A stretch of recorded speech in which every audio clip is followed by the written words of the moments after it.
आज के चैप्टर में एक बहुत महत्वपूर्ण शब्द के बारे में हम जानकारी चाहेंगे। जैसा कि हम लोग पहले मॉडल वर्ब्स पढ़ चुके हैं, कैन, मे, शुड और मस्ट, लेकिन आज हम एक ऐसा शब्द पढ़ना चाहेंगे जो एक सामान्य क्रिया के साथ साथ मॉडल वर्ब का भी काम करता है। मॉडल वर्ब के अलावा वह शब्द नाउन का काम भी करता है, यानी संज्ञा का काम भी करता है। और यह है chapter 15 use of need. Need का प्रयोग, यानी नीड का शाब्दिक अर्थ है आवश्यकता या वर्ब के रूप में आवश्यकता होना, जरूरत या वर्ब के रूप में जरूरत होना। तो यह जो नीड शब्द है यह तीन तरीके से प्रयोग किया जाता है। जैसा कि मैंने सबसे पहले लिखा है, एक ऑर्डिनरी वर्ब के रूप में, सामान्य क्रिया के रूप में इसका प्रयोग एज ट्रांजिटिव वर्ब हम करते हैं। आपने देखा होगा सकर्मक क्रिया, यानी वर्ब के बारे में आप पढ़ चुके हैं। ट्रांजिटिव वर्ब मींस वे क्रियाएं जिनके साथ कोई ऑब्जेक्ट लगता है। इंट्रांजिटिव मींस वे क्रियाएं जिनके साथ ऑब्जेक्ट नहीं लगता है। तो ये ट्रांजिटिव वर्ब के रूप में इसका प्रयोग किया जाता है, यानी जब ये वर्ब सामान्य क्रिया के रूप में इसका प्रयोग होता है तो इसके बाद किसी न किसी ऑब्जेक्ट का प्रयोग किया जाता है। ठीक, पहला महत्वपूर्ण यूज इस नीड का यह है। दूसरा महत्वपूर्ण जो इसका यूज है वह यह है, हम इसको एक मॉडल वर्ब के रूप में प्रयोग करते हैं। किसके रूप में करते हैं? मॉडल वर्ब के रूप में इसका प्रयोग किया जाता है। तो मॉडल वर्ब जो हम लोग अभी पढ़ रहे हैं, शुड और मस्ट का यूज पढ़ा, कैन और मे का यूज पढ़ा। ऐसे जब इस नीड का प्रयोग हम मॉडल वर्ब के रूप में यूज करते हैं तो जो भी मॉडल वर्ब्स के रूल्स है वो सभी रूल्स हमें यहां पालन करने होते हैं। तीसरा है नाउन के रूप में, संज्ञा के रूप में, यानी इसका फिर आवश्यकता, इसका मीनिंग हो जाता आवश्यकता या जरूरत। नीड, किसी बात की, चीज की जरूरत या आवश्यकता। तो तीन तरीके से इसके यूज हो गए। हम वन बाई वन इनको डिटेल में स्टडी करेंगे। ध्यान दें, जब हम इसको एक ऑर्डिनरी वर्ब के रूप में प्रयोग करते हैं, सामान्य क्रिया के रूप में प्रयोग करते हैं, तो यह ट्रांजिटिव वर्ब की तरीके से प्रयोग होगा। सामान्य वर्ब का मतलब अगर आप इसे किसी भी टेंस में प्रयोग करें, जैसे present indefinite, past indefinite, future indefinite, continuous में इसका प्रयोग नहीं किया जाता क्योंकि ये एक स्टैटिक वर्ब है। कौन सी वर्ब है? स्टैटिक वर्ब है। ठीक है, परफेक्ट टेंस में आप इसका प्रयोग कर सकते हैं।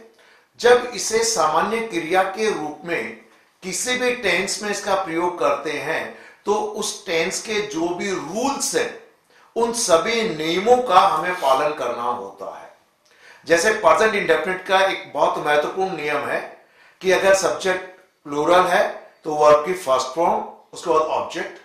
अगर सब्जेक्ट सिंगुलर है तो वर्ब की फर्स्ट फॉर्म में एस या ईएस जोड़ा जाता है, उसके बाद ऑब्जेक्ट, अगर ट्रांजिटिव वर्ब है तो। अगर पास्ट इंडेफिनिट है तो चाहे सब्जेक्ट सिंगुलर हो या प्लूरल, सभी के साथ वर्ब की सेकंड फॉर्म का प्रयोग होता है।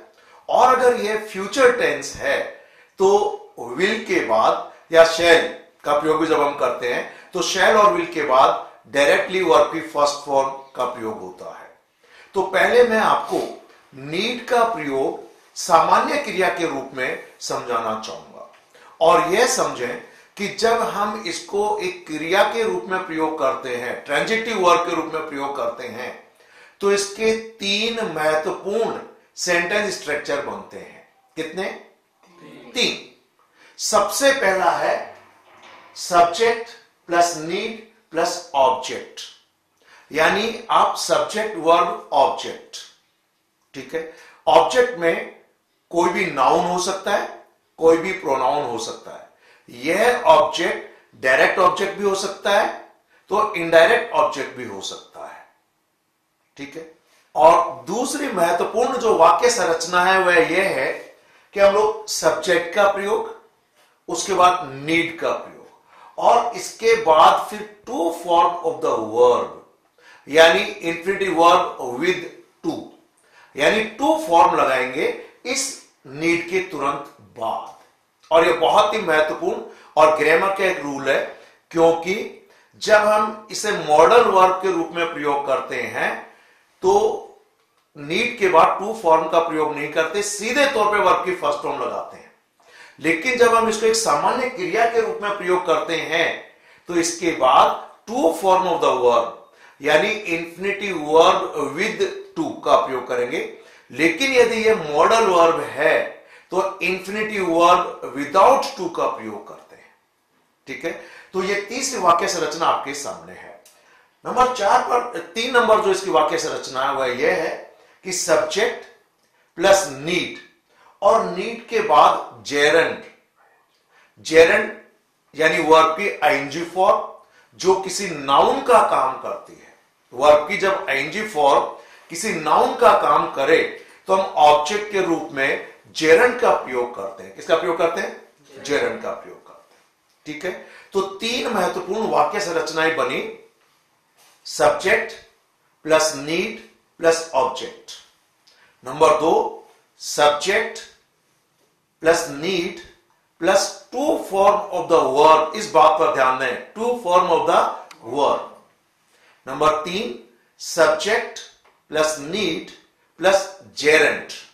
ठीक है, अब हम लेते हैं पहला सेंटेंस स्ट्रक्चर। सब्जेक्ट के अकॉर्डिंग जो भी टेंस है उस टेंस के अनुसार यहां पर नीड की फॉर्म्स बदल जाती हैं। अगर ये प्रेजेंट इंडेफिनिट टेंस है और सब्जेक्ट सिंगुलर है तो इस नीड में एस जुड़ जाएगा। जैसे मैं कुछ अफर्मेटिव सेंटेंस बोल रहा हूं सभी प्रोनाउन के साथ, जैसे I need a new car, we need a new car, you need a new car, they need a new car. इन्हें प्लूरल सब्जेक्ट माना जाता है, इसलिए इनके बाद डायरेक्ट नीड आया। जब कहेंगे he needs a new car, she needs a new car, my brother needs a new car, तो जैसे आपने ही, शी या सिंगुलर सब्जेक्ट प्रयोग किया तो वर्ब में क्या जोड़ा? एस। ये रूल अत्यंत आवश्यक है। जबकि ये अगर मॉडल के रूप में प्रयोग करते हैं तो किसी भी तरीके से इसमें एस या ईएस नहीं जोड़ा जाता है, चाहे सब्जेक्ट सिंगुलर हो चाहे सब्जेक्ट प्लूरल हो। और यही ज्यादातर विद्यार्थियों को कंफ्यूजन की स्थिति में डाल देता है। प्रतियोगी परीक्षाओं में यही बात का फायदा उठाते हुए एग्जामिनर कुछ क्वेश्चंस पूछते हैं इनके बारे में, क्योंकि जब आप सामान्य क्रिया में यूज कर रहे हैं तो बाकायदा यहां पर प्रेजेंट इंडेफिनिट में सब्जेक्ट सिंगुलर है तो एस लगता है, पर अगर ये मॉडल वर्ब के रूप में प्रयोग करें, सब्जेक्ट सिंगुलर है, तो किसी भी तरीके से वर्ब में एस या ईएस नहीं लगता है। क्लियर हो गया? ऐसे ही इसका नेगेटिव भी बन जाएगा। जैसे I don't need a new car, we don't need a new car, you don't need a new car, they don't need a new car, he doesn't need a new car, she doesn't need a new car, my brother doesn't need a new car। तो जैसे आपने negative बनाया तो plural subject के साथ don't और singular subject के साथ डजंट का प्रयोग हो गया। क्लियर है? अगला, जब आप इसे इंट्रोगेटिव बनाते हैं, यस नो क्वेश्चन या WH क्वेश्चन, तो रूल वही पालन करेंगे प्रेजेंट इंडेफिनिट का, डू और डज सब्जेक्ट से पहले। जैसे do I need a new car, क्या मुझे नई कार की जरूरत है? Do we need a new car, क्या हमको नई कार की जरूरत है? Do you need a new car, क्या आपको नई कार की जरूरत है? Do they need a new car, क्या उन्हें नई कार की जरूरत है? जैसे सिंगुलर में आएंगे तो कहेंगे does he need a new car, क्या उसे नई कार की जरूरत है? Does she need a new car, क्या उसे नई कार चाहिए या क्या वह नई कार की जरूरत रखती है या उसको जरूरत है? Does your brother need a new car, क्या आपके भाई को नई कार की जरूरत है? ठीक ऐसे ही हम लोग what, why, when, where, how का प्रयोग कर देंगे। जैसे why do you need a new car, why do they need a new car, why does he need a new car, why does he need a new car, why does your brother need a new car. Clear है? ठीक ऐसे ही past indefinite में प्रयोग करेंगे। जैसे I needed your help, मुझे आपकी सहायता की जरूरत थी। वी नीडेड राम्स हेल्प, हमें राम की सहायता की जरूरत थी। यू नीडेड माई हेल्प, आपको मेरी सहायता की जरूरत थी। दे नीडेड योर हेल्प, उन्हें आपकी सहायता की जरूरत थी। ही नीडेड माई हेल्प, उसे मेरी सहायता की जरूरत थी। जैसे हम लोग नेगेटिव बनाएंगे तो I didn't need, we didn't need, you didn't need, they didn't need, he didn't need, she didn't need, my brother didn't need. यानी जो वर्ब की सेकंड फॉर्म नीड थी उसे किस में बदल दिया गया है? वर्ब की फर्स्ट फॉर्म में बदल दिया गया है। क्लियर है? ठीक ऐसे ही हम लोग इसका फ्यूचर इंडेफिनिट में भी प्रयोग करेंगे। जैसे I will need a new car, मुझे नई कार की जरूरत होगी। We will need a new car, you will need a new car, they will need a new car, he will need a new car, she will need a new car. ठीक है, आप negative बनाएंगे। I won't need a new car, we won't need a new car, you won't need a new car, they won't need a new car, he won't need a new car, she won't need a new car, my brother won't need a new car। ठीक है, ठीक ऐसे interrogative बनेगा। shall I need a new car, क्या मुझे नई car की जरूरत होगी? shall we need a new car, क्या हमको नई कार की जरूरत होगी? will you need a new car, क्या आपको नई कार की जरूरत होगी? will they need a new car, क्या उन्हें नई कार की जरूरत होगी? will he need a new car और will she need a new car, क्या उसे नई कार की जरूरत होगी? Will your brother need a new car, क्या आपके भाई को नई कार की जरूरत होगी? तो पूरी तरीके से जो भी टेंस के नियम हैं, आपको वे सारे रूल यहां पालन करना ही है। क्लियर हो गया? समझ में आ गया? अब आइए हम कुछ इसके एग्जांपल्स समझते हैं जो मैंने यहां बोर्ड पर लिखा है। ठीक है, देखिए सबसे पहले लिखा है आई नीड ए न्यू कार, मुझे नई कार की जरूरत है या मुझे नई कार चाहिए। बस आपको हिंदी में क्या भाव है, क्या मीनिंग है वह समझिए। चाहिए जरूरत के डिटेल में मत जाइए, आपको अर्थ भाव समझना है। अगला सेंटेंस देखिए, ही नीड्स सम रेस्ट, उसे कुछ आराम की जरूरत है। प्रेजेंट इंडेफिनिट का रूल पालन हुआ है। ही सिंगुलर सब्जेक्ट है, इसलिए वर्ब मुख्य क्रिया के रूप में प्रयोग हुआ है, तो इसमें नीड में एस जोड़ दिया गया है। आप अगर उसका इंट्रोगेटिव बनाएंगे तो बन जाएगा does he need some rest. अगर नेगेटिव बनाएंगे तो बन जाएगा he doesn't need any rest. ध्यान दें, सम और एनी में अंतर है प्रयोग में। यदि अफर्मेटिव सेंटेंस है तो हम सम का प्रयोग करते हैं, यदि उसे आप नेगेटिव बना देते हैं तो सम की जगह पर एनी का प्रयोग करते हैं। लेकिन इंट्रोगेटिव में आवश्यकता अनुसार दोनों में से किसी का भी प्रयोग कर सकते हैं। क्लियर हो गया? चले नेक्स्ट देखिए, I need glasses for reading. Glasses का मतलब यहां पर जो नजर का चश्मा है उससे मतलब है, और यह हमेशा प्लूरल में रहेगा। इसका यूज भी प्लूरल में होगा, क्योंकि जो स्पेक्टेकल्स जिसे कहते हैं शॉर्ट में स्पेक्स, तो स्पेक्टेकल्स दो पार्ट से बना हुआ है, इसलिए इसे ग्लासेस भी कहते हैं। आपने पूछा मेरा चश्मा कहां है, तो सिंगुलर वर्ब नहीं होगी, where are my glasses, where are my glasses.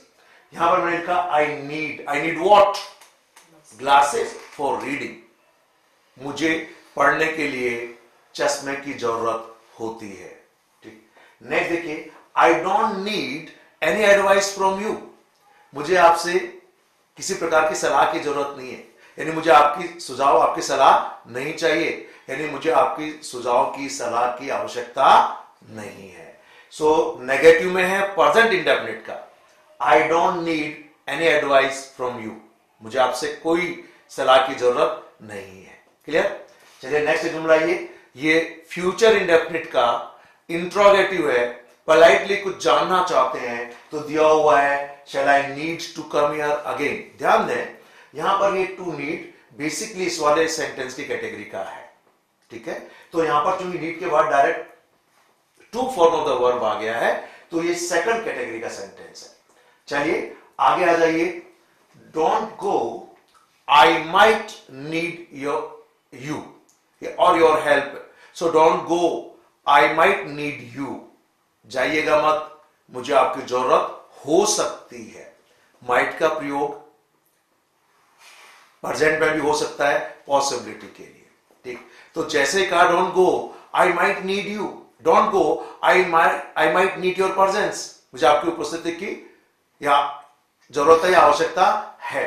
तो अगेन यहां पर आई नीड हुम, यू, इनडायरेक्ट ऑब्जेक्ट आ गया नीड के बाद। क्लियर? तो यहां पर ऑब्जेक्ट का प्रयोग हुआ।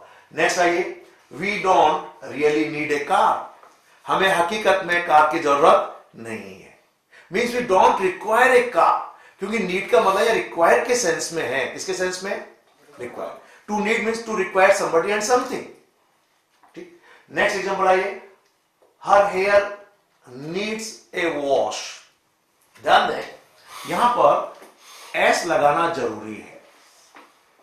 हेयर ग्रामर के रूल के अकॉर्डिंग इसे प्लूरल नहीं बनाया जाता है। क्या आप सिर के बाल गिन सकते हैं?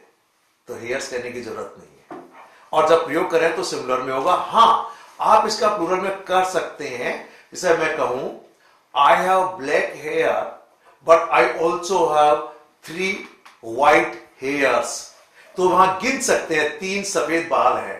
तो भले हेयर का यूज प्लूरल में हो जाए, अपने युवांग इंग्लिश ग्रामर में जो नाउन का चैप्टर है उसके बारे में ऐसे वर्ड्स की लिस्ट मिल जाएगी। ठीक है, तो यहां पर हेयर सिंगुलर के रूप में प्रयोग होगा, इसलिए मैंने कहा her hair needs a wash. उसके बालों को धुलाई की जरूरत है। ए वॉश एक नाउन की तरीके से यूज हुआ है। नो डाउट वॉश एक वर्ब भी है, पर यहां पर किसके रूप में यूज हुआ है? नाउन के रूप में यूज हुआ है। ठीक है, अगला सेंटेंस देखिए, all you need is to apply for it first. यहां पर ऑल यू नीड एक नाउन क्लॉज है, सब्जेक्ट के रूप में प्रयोग हुआ है। जिसकी आपको जरूरत है या जो आपको चाहिए वह यह है कि पहले आप इसके लिए आवेदन करें। ये क्लॉज के चैप्टर में हम डिटेल में जानेंगे कि कोई भी नाउन क्लॉज सब्जेक्ट के रूप में भी प्रयोग किया जा सकता है और ऑब्जेक्ट के रूप में भी प्रयोग किया जा सकता है। तो all you need is to apply for it first, कि जो आपको करने की जरूरत है वह यह है पहले आप इसके लिए आवेदन करें। ठीक है, तो नीड को सामान्य क्रिया के रूप में ट्रांजिटिव वर्ब के रूप में इसका प्रयोग किया जाता है। तो जिस किसी भी टेंस में इसका प्रयोग होता है उस टेंस के जो भी नियम हैं उनका पालन हमें करना होता है, क्योंकि यह ऑर्डिनरी वर्ब के रूप में प्रयोग करते हैं। लेकिन जब हम मॉडल वर्ब के रूप में इसका प्रयोग करते हैं तो जो भी मॉडल वर्ब्स के रूल्स हैं तब हमें मॉडल वर्ब के रूप जो रूल्स है उनका पालन करना होगा। ठीक, आइए अब नीड का सेकंड स्ट्रक्चर समझते हैं, और सेकंड स्ट्रक्चर है subject plus need plus to form of the verb. Tense के अकॉर्डिंग नीड के रूप बदल जाएंगे यहां पर।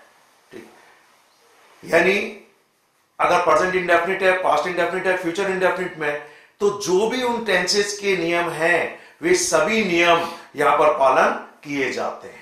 क्लियर? बस यहां ध्यान देने की बात यह है कि नीड के बाद डायरेक्टली वर्ब की टू फॉर्म आएगा, लेकिन यदि नीड मॉडल वर्ब है तो हम टू फॉर्म का प्रयोग जब करते हैं तो टू हटा दिया जाता है।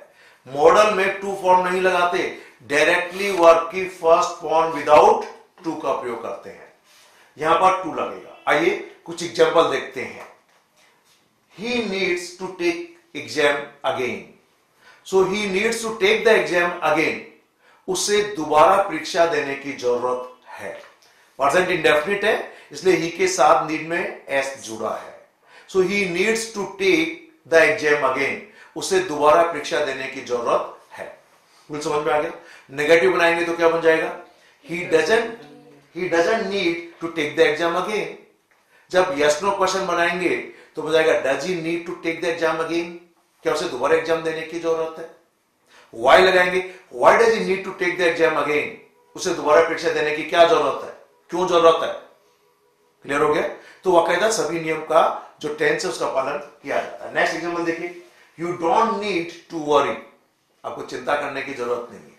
So you don't need to worry या do you need to worry? क्या आपको चिंता करने की जरूरत है क्या? So do you need to worry, बाकायदा डू का प्रयोग प्रेजेंट इंडेफिनिट के नियमानुसार पहले कर दिया गया। नेक्स्ट एग्जांपल देखिए, he needs to improve his English. उसे अपनी अंग्रेजी सुधारने की जरूरत है, उसे अपनी अंग्रेजी सुधारने की आवश्यकता है। So he needs to improve his English. तो नीड्स सिंगुलर सब्जेक्ट है, to improve to form of the verb का प्रयोग हो गया। ठीक है, हिज इंग्लिश, तो यहां पर इंप्रूव का ऑब्जेक्ट हो गया। क्लियर? नेक्स्ट आ जाइए, I need to know your decision, यानी मुझे आपका निर्णय जानने की जरूरत है या आवश्यकता है। So I need to know your decision, I need to know your name, I need to know your job, ठीक है, या I need to know the reasons why you didn't come here yesterday, आप कल क्यों नहीं आए, मुझे इसके कारण जानने की जरूरत है, ठीक है। चलिए अगला सेगमेंट देखिए, do we need to buy tickets, क्या हमको टिकट्स खरीदने की जरूरत है। मान लीजिए हम कहीं यात्रा पे जा रहे हैं या कोई जू देखने के लिए गए, तो यात्रा करने के लिए या जू देखने के लिए बच्चों को भी टिकट करने की जरूरत है क्या, ये जानना चाहते हैं। तो do we need to buy tickets for children, क्या हमें बच्चों के लिए भी टिकट खरीदने की जरूरत है, क्या हमें बच्चों के लिए भी टिकट खरीदने की आवश्यकता है, ऐसा हम लोग प्रश्न पूछते हैं। अगला ये, she needed to be careful, यानी उसे सावधान रहने की जरूरत थी, पास्ट इंडेफिनिट है, नीडेड का प्रयोग हो गया, यानी वो सावधान नहीं रही, तो आप कह रहे हैं she needed to be careful, ठीक है। अगला एग्जाम्पल देखिए, you will need to show your I card, मान लीजिए आप कोई प्रोग्राम देखने जाते हैं, आप वोट डालने के लिए जाते हैं, तो मैंने कभी आपको वोट डालने के लिए या प्रोग्राम देखने के लिए आपको आई कार्ड दिखाने की जरूरत होगी या जरूरत होगी यानी आवश्यकता होगी, तो you will need to show your I card. आप गेट पे आते हैं तो कहना कि आपको अपना आई कार्ड दिखाना पड़ेगा एंट्रेंस पर। आप विदेश जाना चाहते हैं तो उनका you will need a passport to go abroad, so आपको बाहर जाने के लिए किसकी जरूरत होगी, पासपोर्ट, ठीक। तो इस तरीके से वाकायदा हम लोग इसका यूज नीड के बाद टू शो और फ्यूचर में प्रयोग हुआ है। अगला सेंटेंस देखिए, she needs to lose a bit of weight, मान लीजिए वो थोड़ा मोटी है, तो आप कहते हैं उसको थोड़ा वजन कम करने की जरूरत है, वेट कम करने की जरूरत है, तो she needs to lose a bit of weight, उसे थोड़ा सा अपना वेट कम करने की जरूरत है। अगला ये, I need to spend more time with my family, मुझे अपने फैमिली के साथ और ज्यादा समय बिताने की जरूरत है या ज्यादा समय बिताने की आवश्यकता है, यानी मुझे अपने परिवार को ज्यादा समय देने की जरूरत है। क्लियर हो गया। तो देखिए यहां पर नीड के बाद टू फॉर्म का प्रयोग किया गया है। समझ में आ गया कैसे किया, आगे चलें, चलिए। और अब हम ले रहे हैं third structure, subject plus need plus gerund. और जैसा कि जेरंड में जानते हैं, जब वर्ब की आईएनजी फॉर्म किसी नाउन का भी काम करे वर्ब के साथ साथ तो जेरंड कहलाता है, ठीक। यानी ये बेसिकली एक नाउन का काम करता है, जैसा कि मैंने यहां ऑब्जेक्ट के रूप में नाउन आपको बताया। उदाहरण देखिए, एग्जांपल देखिए, योर रूम नीड्स क्लीनिंग। मान लीजिए आपका कमरा गंदा है, मैंने विजिट किया, मैंने कहा कि आपके कमरे को सफाई की जरूरत है, so your room needs cleaning. Your room subject singular है इसलिए नीड्स का प्रयोग किया, ठीक है। सेकंड एग्जांपल देखिए, दिस हाउस नीड्स रिपेयरिंग। इस मकान को मरम्मत की जरूरत है। क्लियर है। मैंने कहा योर शर्ट नीड्स वॉशिंग। आपके जो शर्ट है उसकी धुलाई की जरूरत है, ठीक। तो इस तरीके से हम लोग तीन तरीके से नीड का सामान्य क्रिया के रूप में प्रयोग करते हैं, और जो भी ऑर्डिनरी वर्ब के टेंस के अकॉर्डिंग रूल्स हैं उन सबका पालन हमको करना होता है। अब हम इसका अगला स्टेप लेंगे, मॉडल वर्ब को के रूप में नीड का प्रयोग। सो नीड के सामान्य क्रिया के रूप में प्रयोग समझने के बाद अब हम दूसरा जो इसका महत्वपूर्ण प्रयोग है वह है नीड का प्रयोग मॉडल वर्ब के रूप में। ध्यान दें, जब नीड का प्रयोग मॉडल वर्ब के रूप में हम लोग करते हैं तो सभी मॉडल वर्ब्स के नियमों का हमें पालन करना चाहिए, जैसे कि चाहे सब्जेक्ट सिंगुलर हो या प्लूरल, मॉडल वर्ब्स के रूप नहीं बदलते हैं, यानी सभी के साथ समान रूप से उनके प्रयोग किए जाते हैं। नंबर 2, मॉडल वर्ब के बाद हमेशा वर्ब की फर्स्ट फॉर्म विदाउट टू का प्रयोग किया जाता है। ये दो बहुत बहुत महत्वपूर्ण नियम है, दोनों नियमों का हमको यहां पालन करना है। आप ध्यान दें, जब हम नीड का प्रयोग मॉडल वर्ब के रूप में करते हैं तो जनरली इसके दो तरीके की वाक्य संरचनाएं बनती हैं। एक महत्वपूर्ण वाक्य संरचना है नेगेटिव, जिसका बहुत ज्यादा बोलचाल में और लिखने में प्रयोग होता है और हर दृष्टिकोण से इसका प्रयोग हमें समझ में आना चाहिए। दूसरा है इंट्रोगेटिव सेंटेंसेस में इसका प्रयोग करना। जब हम इसको नेगेटिव के रूप में प्रयोग करते हैं तो यह नीड नॉट बन जाता है। क्या बन जाता है? Need not. हालांकि इसकी शॉर्ट फॉर्म आप जैसे शुडंट बनाते हैं, मसंट बनाते हैं, ऐसे नीड का एन लगाएं और एपोस्ट्रोफी जोड़ दें तो नीड नॉट शॉर्ट फॉर्म इस तरीके से बन जाता है। और बोलने में डिडंट कह सकते हैं, लेकिन जनरली फुल फॉर्म का प्रयोग मैंने इसका ज्यादा देखा है। तो नीड नॉट। दूसरा है हम इसको इंट्रोगेटिव में प्रयोग करते हैं तो केवल नीड का प्रयोग सब्जेक्ट के पहले करते हैं। किसके पहले करते हैं? सब्जेक्ट के पहले करते हैं। तो अब आइए सबसे पहले हम इस नीड का प्रयोग मॉडल वर्ब के रूप में कैसे किया जाता है। और पहला प्रयोग है नेगेटिव स्ट्रक्चर में। किसमें? नेगेटिव में। इसका स्ट्रक्चर है सब्जेक्ट, चाहे सिंगुलर हो या प्लूरल, सभी के साथ नीड नॉट का प्रयोग होगा। अगर सब्जेक्ट सिंगुलर है तो भी वर्ब में एस एस नहीं लगाया जाता है प्रेजेंट इंडेफिनिट के रूल के अनुसार। और इसके बाद first form of verb without to.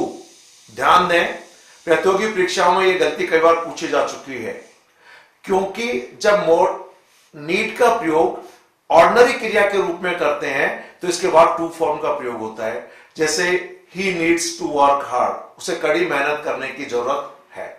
पर अगर इसको मॉडल वर्ब के रूप में यूज करें तो यह होगा ही नीड नॉट वर्क हार्ड, यानी उसे कड़ी मेहनत करने की जरूरत नहीं है। तो नीड नॉट वर्क हार्ड, तो need not work without to है। हालांकि आप डज नॉट लगा के बनाएंगे तो फिर वाकायदा टू वर्क होगा। He does not need to work hard. ठीक, तो यहां पर need not plus first form of the verb. जैसे यहां पर प्रेजेंट इंडेफिनिट में जब इसका प्रयोग करेंगे तो वाकायदा यहां पर डू नॉट या डज नॉट का प्रयोग नहीं किया जाता है। डायरेक्टली सब्जेक्ट के बाद यहां पर नीड नॉट आएगा। जैसे I need not play, we need not play, you need not play, they need not play, he need not play, she need not play, my brother need not play. अगर I use किया या we use किया तो भी we need not play, he use किया तो भी he need not play, she need not play. S नहीं लगाना है। अगर आपने लिख दिया ही नीड्स नॉट प्ले तो सेंटेंस गलत है। अगर आपने कह दिया ही नीड नॉट प्लेज तो भी सेंटेंस गलत है। और अगर आपने कह दिया ही नीड नॉट टू प्ले तो भी सेंटेंस गलत है। क्लियर? डायरेक्ट नीड नॉट के बाद वर्ब की फर्स्ट फॉर्म। जैसे I need not come here, we need not come here, you need not come here, they need not come here, he need not come here, she need not come here, my brother need not come here। किसी प्रकार का S नहीं है, ना ही to है। ठीक, तो यहां पर प्रेजेंट इंडेफिनिट में आप इसका प्रयोग करते हैं। ये मान के चलिए ये नीड नॉट प्रेजेंट में ही प्रयोग होता है। पास्ट में नीडेड नॉट कोई फॉर्म नहीं होती है।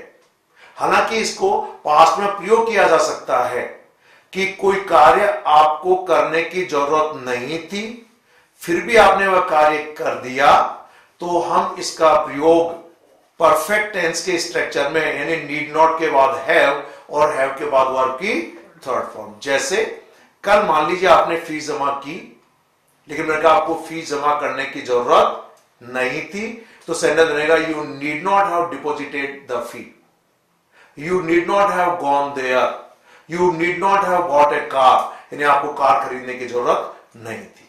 तो या तो परफेक्ट स्ट्रक्चर में प्रयोग हुआ पास्ट को रिप्रेजेंट करने के लिए, या फिर एज ए मॉडल वर्ब इसका प्रयोग सिर्फ और सिर्फ प्रेजेंट में करते हैं। किसमें करते हैं? प्रेजेंट में। ठीक, एग्जाम्पल देखिए, you need not worry about it, आपको इसके बारे में चिंता करने की जरूरत नहीं है। यू प्लूरल है, यहां पे नीड नॉट लगा दिया।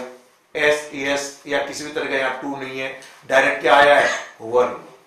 अगर आपने you need not to worry कह दिया तो सेंटेंस गलत हो जाएगी। You need not apologise to him, आपको उससे माफी मांगने की जरूरत नहीं है। मैंने कहा you need not apologise to him because it's not your fault, क्योंकि यह आपकी गलती नहीं थी या है। ठीक है, नेक्स्ट आइए, she need not take the exam again. फिर से देखिए, she need not take the exam again. Subject singular है पर यहां एस ई एस नहीं लगाया है, और ना ही टू लगाया है, और ना ही टेक में एस ई एस लगाया है, क्योंकि नीड नॉट प्योरली यहां पर मॉडल वर्ब है, और मॉडल वर्ब के सभी नियमों का पालन करना जरूरी है, आवश्यक है।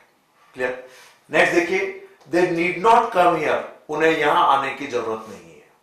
अगला sentence, he need not stay there, उसे वहां ठहरने की आवश्यकता नहीं है, उसे वहां ठहरने की जरूरत नहीं है। फिर ध्यान दें, सब्जेक्ट भले ही सिंगुलर है, यहां पे किसी भी प्रकार से नीड में एस लगाना या एस के पहले टू लगाना या एस जोड़ देना गलत हो जाएगा, क्योंकि नीड नॉट मॉडल वर्ब के रूप में प्रयोग हुआ है।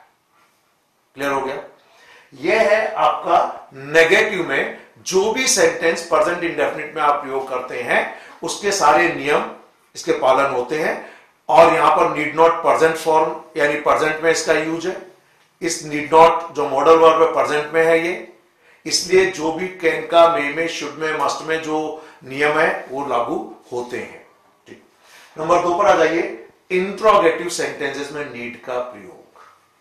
हालांकि ये बोलचाल में इसका प्रयोग जनरली कम होता है, लेकिन आपको इसका प्रयोग समझ में आना चाहिए, आपको पता होना चाहिए। ऐसे केसेस में वाक्य संरचना होती है, सबसे पहले चाहे सब्जेक्ट सिंगुलर या प्लूरल, नीड का प्रयोग करेंगे। किसका प्रयोग करेंगे? नीड का। तो नीड, देन सब्जेक्ट, और उसके बाद वर्ब की first form without to, to नहीं लगाना है। चाहे सब्जेक्ट सिंगुलर या प्लूरल, सभी में यह नियम पालन होगा। सेंटेंस देखिए, need I go into detail, क्या मुझे और डिटेल में जाने की जरूरत है? सो नीड आई गो इनटू डिटेल, क्या मुझे विस्तृत जानकारी लेने की जरूरत है? नेक्स्ट आइए, need I come here with you, क्या मुझे आपके साथ आने की जरूरत है? So need I come with you. Clear है? नहीं देखिए, need we leave so soon, क्या हमें इतनी जल्दी जाने की जरूरत है? या need she take the exam again, क्या उसको परीक्षा दोबारा देने की जरूरत है? हालांकि आप ये भी कह सकते हैं does she need to take the exam again, लेकिन वहां पर फिर does she need to take, बाकायदा टू भी आया, लेकिन आप ये भी कह सकते हैं need he take the exam again या need she take the exam again. Clear? तो इस तरीके से नीड का प्रयोग सब्जेक्ट के पहले किया जा सकता है, चाहे सिंगुलर हो या प्लूरल। यह है इसका इंट्रोगेटिव यूज। पर सामान्यतया इंट्रोगेटिव में इसका प्रयोग कम करते हैं, लेकिन नीड नॉट प्रेजेंट में मॉडल वर्ब के रूप में बहुत का प्रयोग किया जाता है, काफी इसका प्रयोग होता है। इसलिए आपको इसके बोलचाल पर निश्चित रूप से अच्छा कमांड होना चाहिए। हम लोग नीड नॉट का प्रयोग डिटेल में ऑटोमेटिक सेंटेंस जनरेटिंग टेबल के मार्फत सीखेंगे, लेकिन उस टेबल से पहले मैं नीड का प्रयोग नाउन के रूप में, संज्ञा के रूप में किस तरीके से किया जाता है वह साथ में और समझाना चाहता हूं। जैसा कि मैंने कहा था, नीड का प्रयोग 3 तरीके से होता है, ऑर्डिनरी वर्ब, मॉडल वर्ब और नाउन। नाउन में जब इसका प्रयोग करते हैं तो इसका सीधा सा मीनिंग है आवश्यकता या जरूरत, यानी रिक्वायरमेंट। ठीक, आइए जब नीड का प्रयोग करेंगे तो अलग अलग सेंटेंसेस में इसका प्रयोग किस तरीके से है वह मैं बताना चाहता हूं। पहला सेंटेंस देखिए, और पहला सेंटेंस है are you in need of help, क्या आपको कुछ सहायता की जरूरत है? ध्यान दें, यहां पर मैंने अंडरलाइन किया है, अगर नीड के पहले इन लगाया है, इन नीड, तो बाद में ऑफ का प्रयोग होगा, इन नीड ऑफ। ठीक है, फॉर का प्रयोग नहीं करेंगे। और अगर कहें ए नीड और द नीड फॉर, प्रतियोगी परीक्षाओं में इससे संबंधित गलतियां पूछी जा चुकी हैं। जब कहते हैं इन नीड ऑफ तो ऑफ आना चाहिए, फॉर नहीं लगेगा। पर कहें ए नीड और द नीड फॉर, किसी चीज के लिए आवश्यकता होना। समझ में आ गया ये? तो ये नीड का नाउन के रूप में इन नीड ऑफ एक कहना चाहिए प्रेपोजिशनल फ्रेज भी हो गया ये, कि इन लगा नीड और उसके बाद ऑफ, या फिर ए नीड और द नीड फॉर। तो are you in need of help, क्या आपको सहायता की जरूरत है? तो नीड एक नाउन के रूप में है। सेकंड सेंटेंस आइए, there is a need for good schools. So there is a need for good schools, अच्छे स्कूलों की जरूरत है। तो ए नीड फॉर, ठीक है, ये ग्रामर का पॉइंट ध्यान रखना, गलती मत कीजिएगा यहां पर। अगले सेंटेंस पे आ जाइए, my need is to get enough money to support my family. So my need is to get enough money to support my family. तो मेरी आवश्यकता है पर्याप्त पैसा कमाना, टू सपोर्ट माई फैमिली, मेरे परिवार को चलाने के लिए। सो माई नीड, मेरी जरूरत, मेरी आवश्यकता। तो नीड के लिए माई पजेसिव प्रोनाउन के रूप में यूज किया गया है। Your need, my need, his need, our country's need, अपने देश की जरूरत, तो नीड। नेक्स्ट आइए, I will meet your needs. ध्यान दें, मीट द नीड्स या मीट समबडीज नीड्स, इसका मतलब ये बहुत अच्छा कोलोकेशन है मीट के साथ लगने वाले कॉमन ऑब्जेक्ट के रूप में, और यहां किसी की जरूरत पूरी करना। ठीक, I will meet your needs, it means मैं आपकी या आवश्यकताओं को पूरा करूंगा। समझ में आ गया मीट का मीनिंग किस तरीके से बदला है। ठीक, नेक्स्ट आइए, we have no need to wait, हमें इंतजार करने की आवश्यकता नहीं। So there we have no need, no need यानी आवश्यकता नहीं, जरूरत नहीं। हैव मेन वर्ब है, उसके बाद नो नीड नाउन के रूप में प्रयोग हुआ है। So we have no need to wait for Ram, हमें राम का इंतजार करने की जरूरत नहीं है। हालांकि आप इसको डायरेक्ट यू कह सकते हैं मॉडल वर्ब में, we need not wait for Ram, modal verb के रूप में कह सकते हैं, we need not wait for Ram. ठीक है, चलिए अगला सेंटेंस देखिए, you can call me if need be. You can call me, आप मुझे कॉल कर सकते हैं, बुला सकते हैं, फोन लगा सकते हैं। इफ नीड बी, जरूरत हो तो नीड एक नाउन के रूप में लगा और बी यहां पे वर्ब हो गया। इफ नीड बी, बातचीत में ये काफी बोला जाता है, if need be. You can contact me if need B, जरूरत पड़े तो आप मुझसे संपर्क कर सकते हैं। ठीक है, अगला ये, there is no need to go there, वहां जाने की जरूरत नहीं है। कई बार बातचीत में कहते हैं ना, कॉलेज जाने की जरूरत नहीं है, there is no need to go to college today. ठीक है, राम की हेल्प करने की जरूरत नहीं है, there is no need to help Ram, there is no need to help Ram. Next आइए, I feel the need to talk to him, मैं उससे बात करने की जरूरत महसूस करता हूं, उससे बात करने की आवश्यकता महसूस करता हूं। तो I feel the need to do something, जब हम कोई कार्य करने की जरूरत आवश्यकता महसूस करें तो फील ए नीड और feel the need to do something. ठीक, अगला सेंटेंस आइए, I will inform you if need arises, मैं आपको सूचित कर दूंगा अगर जरूरत आएगी तो। देखिए, इफ नीड अराइजेज, तो नीड अराइज का सब्जेक्ट के रूप में प्रयोग हुआ है, सिंगुलर सब्जेक्ट है तो प्रेजेंट इंडेफिनिट के नियमानुसार अराइज में एस लगा दिया। I will inform you if the need arises, समझा गया नाउन के रूप में। अगला प्रयोग समझिए, she is in need of some money. फिर देखिए, इन नीड ऑफ, ध्यान देना इस पॉइंट पे, ए नीड और the need for, in need of, यानी she is in need of some money, उसे कुछ धन की या पैसों की जरूरत है, आवश्यकता है। अगला सेंटेंस देखिए, there is no need for all this formality. जब हम किसी घर पे जाते हैं तो आपके लिए चाय ला रहे हैं और काफी फॉर्मेलिटी दिखाने की कोशिश करते हैं, तो उन्होंने कहा there is no need for all this formality, कि देखो ये तकल्लुफ करने की जरूरत नहीं है, ये फॉर्मेलिटी निभाने की आवश्यकता नहीं है। क्लियर? देखिए, नीड का प्रयोग, क्योंकि इसका तीन तरीके से वाक्यों में हम काम में लेते हैं, तो आपको इसका अच्छा नॉलेज होना चाहिए। इसलिए मैं ज्यादा जो बाकी हमने मॉडल वर्ब्स पढ़ी हैं उनसे ज्यादा इस पर ध्यान देकर आपको समझा रहा हूं कि सामान्य क्रिया के रूप में, मॉडल वर्ब के रूप में और साथ में नाउन के रूप में। और आप डिटेल में जो अपनी पुस्तक है इंग्लिश लैंग्वेज मेड इजी, आप इसमें जाकर आज ही चैप्टर 15 में इस पूरे के पूरे लेसन को आप पढ़ें। समझ में नहीं आए तो ये वीडियो लेक्चर दोबारा सुने ताकि आपको इसकी नॉलेज आए। तो ये सब प्रयोग होने के बाद अब हम लोग नीड नॉट जो मॉडल वर्ब के रूप में है उसका प्रयोग ऑटोमेटिक सेंटेंस जनरेटिंग टेबल के रूप में करेंगे और साथ में उनसे सेंटेंसेस बनाकर बोलने का अभ्यास करेंगे।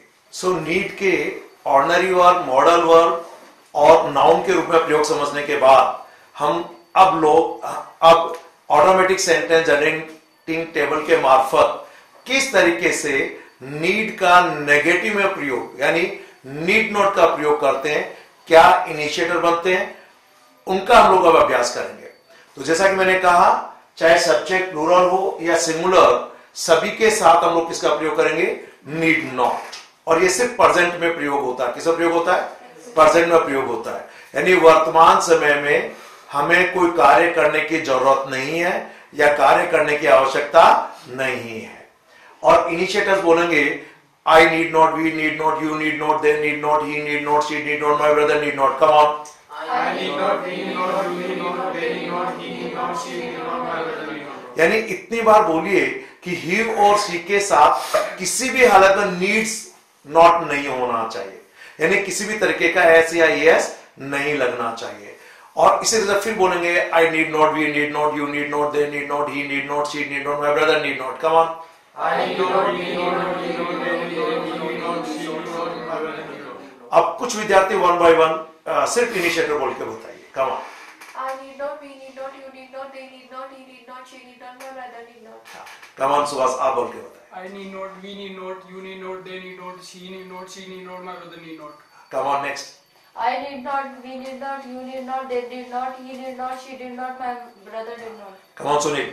I need not, we need not, you need not, they need not, he need not, she need not, my brother need not। हाँ, तो बार बार बोलना चाहिए I need not, we need not, you need not, they need not, he need not, she need not, my brother need not. यानी initiators को जितनी बार हो सके आप बोल बोल कर पढ़िए ताकि आपको बोलने में किसी प्रकार की हिचक या झिझक महसूस नहीं हो। जब भी आपको जरूरत पड़े तुरंत आना चाहिए I need not, we need not, you need not, they need not, he need not, she need not, my brother need not. अब मैंने कहा इसके बाद हमेशा वर्ब की फर्स्ट फॉर्म विदाउट टू। ठीक, यहां पर कुछ एक्शन वर्ब जो हमें करने की जरूरत नहीं है ऐसा हम कहना चाहते हैं, वो यहां पर मैंने सारे वर्ब लिखे हैं। अगर हम सीरियली सभी वर्ब इन इनिशिएटर में जोड़ दें तो इस फर्स्ट प्रैक्टिस में आप 70 सेंटेंस बना सकते हैं। ठीक है, सेकंड प्रैक्टिस में आप सीरियली सभी इनिशिएटर्स वन बाय वन लें और आप इन वर्ब में जोड़ दीजिए, अगेन आपके 70 सेंटेंस बन जाएंगे। सो directly without thinking in Hindi you can frame, you can immediately construct 140 sentence in English. ये आपको प्रैक्टिस करना बहुत जरूरी है। अब किस तरीके से गो टू कॉलेज जैसे इनमें जोड़ेंगे तो सेंटेंस बनेगा I need not go to college, we need not go to college, you need not go to college, they need not go to college, he need not go to college, she need not go to college, my brother need not go to college। Come on, बोल के बताइए। I need not go to college, I need not go to college, you need not go to college, he need not go to college, she need not go to college। अब आप कोई भी verb लेवें और इनमें one by one बोलकर बताइए। कम on. I need not get up early, we need not get up early, you need not get up early, they need not get up early, he need not get up early, she need not get up early, my brother need not get up early। Correct। Come on, आप बोलो Subhash. I need not talk to Ram, we need not talk to Ram, you need not talk to Ram, they need not talk to Ram, he need not talk to Ram, she need not talk to Ram, my brother need not talk to Ram। Come on, Sunil। I need not inform the police, we need not inform the police, you need not inform the police, they need not inform the police, she need not inform the police, he need not inform the police, my brother need not inform the police। जैसे आप sentence बोलते हैं तो इसका हिंदी में क्या meaning आपको समझ में आ जाता है ना। शब्द से शब्द अनुवाद करने की आवश्यकता नहीं है। सभी विद्यार्थी बाकी जो वर्ब है उन सबको इनके साथ जोड़कर बोलेंगे, जैसे I need not get up early, we need not get up early, you need not get up early, they need not get up early, he need not get up early, she need not get up early, my brother need not get up early. जब आप ये sentence बोल रहे हैं तो आप यूं मान के चलिए आप किसी से अंग्रेजी में बात कर रहे हैं, यूं मान के चलिए, ताकि आप जब भी जरूरत समझे आवश्यकता अनुसार इनका प्रयोग कर सकें। कोई भी वर्ब ने हमेशा एक मीनिंगफुल सेंटेंस बनेगा। I need not stay in a hotel, we need not stay in a hotel, you need not stay in a hotel, he need not stay in a hotel, she need not stay in a hotel, my brother need not stay in a hotel. ठीक है, पहली practice अच्छे से करें, क्योंकि बोलचाल के हिसाब से दृष्टिकोण से काफी महत्वपूर्ण वाक्य संरचना है। ग्रामर पॉइंट ऑफ व्यू से भी मैंने इसके बारे में आपको कुछ रूल समझाए हैं। अब आप एक इनिशिएटर हैं और सभी में जोड़ दीजिए।